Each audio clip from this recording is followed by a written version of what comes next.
How would you love to boost your productivity with 5 easy health habits for a better work day?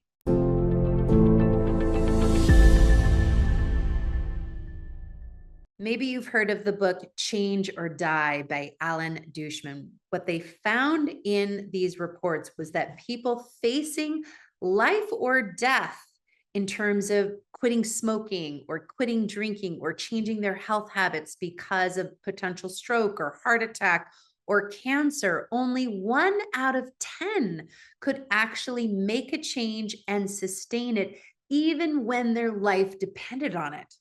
So, how can we, as normal people who aren't facing life or death, shift and change our habits? Well, I'm going to tell you 5 easy health habits for a better work day, but I'm also going to give you some secrets around really what's driving your habits and how to change them so that you can create and live a vibrant, healthy life that you love.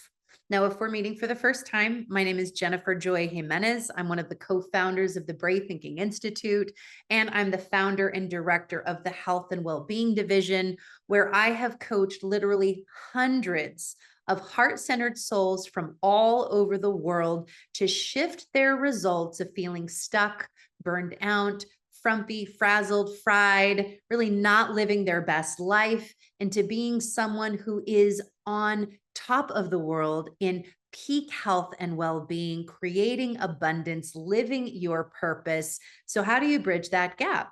What are some of the ways that you can just begin this process? So that's what we're going to be talking about today.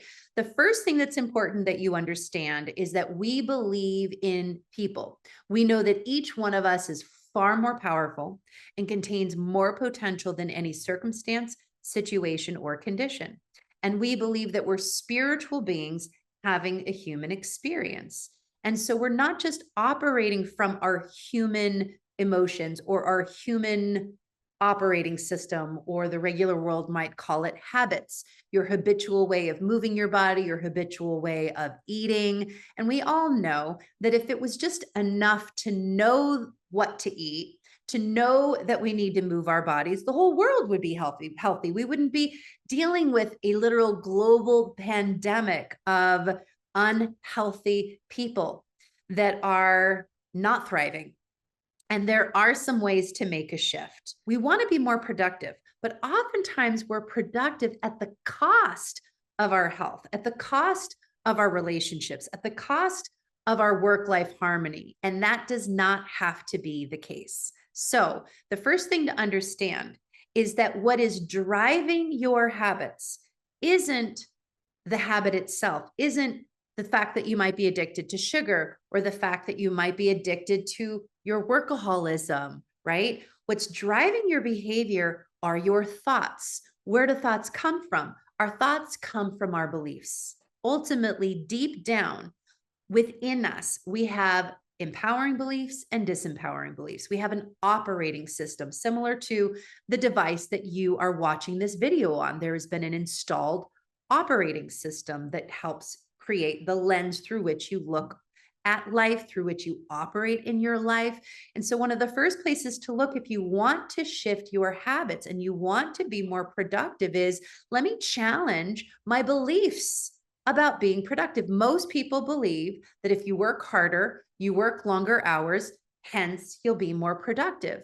And what we've learned through health and well-being science is that harder is not smarter, and it is definitely not healthier. We want to work smarter, healthier, not longer and harder. So step number one, tool number one in the 5 health habits for a better workday is that movement shifts your mood. Movement shifts your mood, because here's what happens. When work gets hectic, we forget our health habits. We often will just push through the day and sit for many longer hours than is really good for our body. And what happens is when you're not moving your body, you're not creating circulation. The lymph system cannot move blood through your body. That's why they say sitting is the new smoking. So it's very simple. You'll just stand up, you'll play your favorite song, and you'll hop up and down. You'll stretch side to side, maybe do some jumping jacks. Just have some fun. Even just 3 minutes of fun movement will kick off your happy hormones, your endorphins, right? Your dopamine, your oxytocin, your serotonin, and your endorphins, happy hormones all day long. A few minutes of movement. I like to set my alarm a few times a day so that I'm doing some movement and simple dance. Now, your tool number 2 in healthy habits, right, is to actually make time for lunch. No, I'm not talking about sitting at your desk and scarfing and inhaling your lunch where you didn't even taste your food.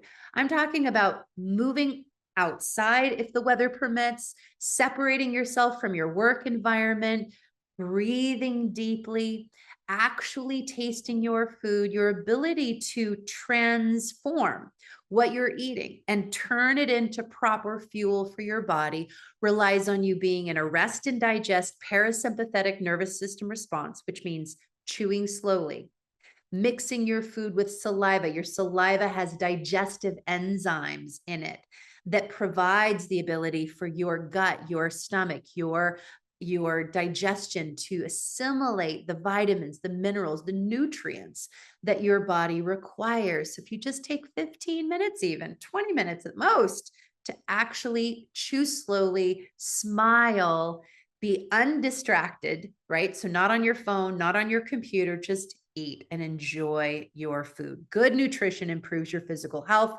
and decreases stress and anxiety. So a lunch break is super important.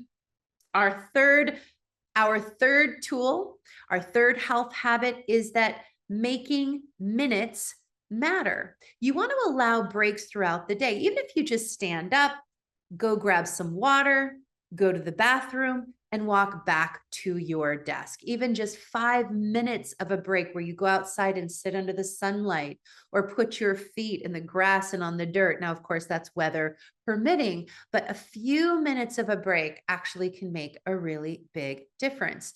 Here's what's fascinating. I've worked with a few people to help them stop smoking.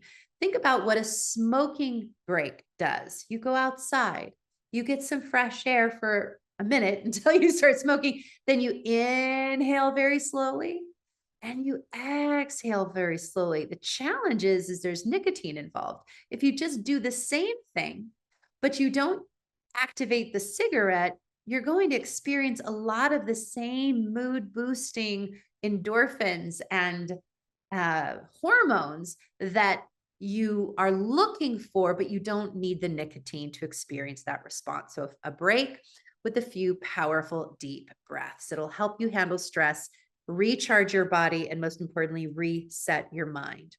Now, our fourth health habit is to provide yourself with more focus time with less distractions. So here's how you do that. You take your phone, you put it on airplane mode or silent mode, do not disturb mode. You find ways to create fewer disruptions from coworkers and family members. You create block time, have your work area clean, put busy on the door so that you can really focus in, because limiting distractions makes you more productive, whether you're working at home or you're working in an office.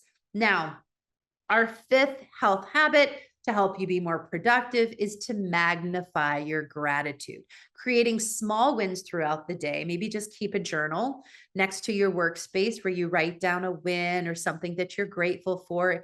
And you can also encourage coworkers to do the same. You can also just send a text of love and gratitude. It will help also boost your happy hormones. Thinking positive increases your optimism and actually improve your mental health. Now, if you've loved this, if you've loved these tips, please share this with a loved one, family member, or even coworker that you know might need this. Also, please, we have some free gifts available to you, including my confidence kit, which includes 5-minute tools that are just like these, including a movement practice that I think you're absolutely going to love, and a 5-minute guided self-love meditation that you can use to help reset your mind, body, and soul. So it has been my absolute pleasure to share this with you. I encourage you to continue to think outside the box, think bravely, act boldly, and live vibrant and healthy. Bye for now.